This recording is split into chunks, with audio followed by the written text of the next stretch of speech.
ഭഗവതേ വാസുദേവായ. നാരായണീയം 15-ാം ദശകം 9-ാം ശ്ലോകം. ഇതി സുവിദിതവേദ്യാം ദേവ ഹേ ദേവഹൂതിം കൃതനുദിം അനുഗൃഹ്യ ത്വം ഗതഃ യോഗി സംഘൈഃ വിമലമതിഃ അസൗ ഭക്തിയോഗേന മുക്താ ത്വം അഭിജനഹിതാർത്ഥം വർത്തസേ പ്രാഗുദീച്യാം.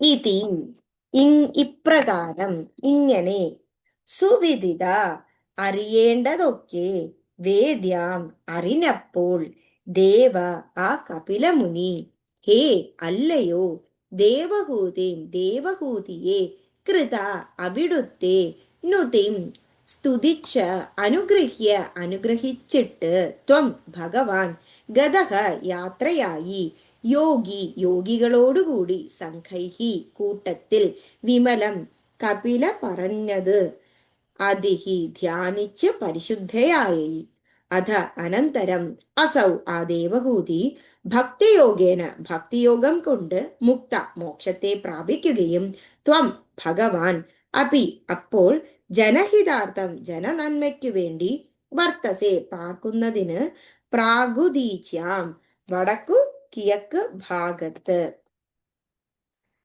ഈ ദശകത്തിൽ നമ്മൾ കപില മുനിയുടെ ഉപദേശത്തെ കുറിച്ചാണ് പറയുന്നത്.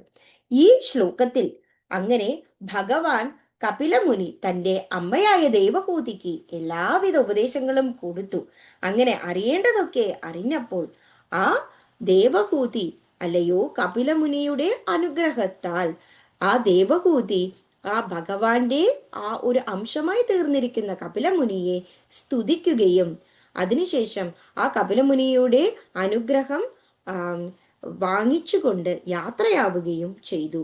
ആ ദേവഹൂതി യോഗികളോടു കൂടി ആ കൂട്ടത്തിൽ തന്നെ കപിലമുനി ഭഗവാനെ ധ്യാനിക്കുവാൻ വേണ്ടി പറയുന്നപ്പോൾ, അപ്രകാരം ധ്യാനിച്ചുകൊണ്ട് പരിശുദ്ധമായി തീരുകയും, അനന്തരം ആ ദേവഹൂതി ഭക്തിയോഗം കൊണ്ട് മോക്ഷത്തെ പ്രാപിക്കുകയും ചെയ്തു.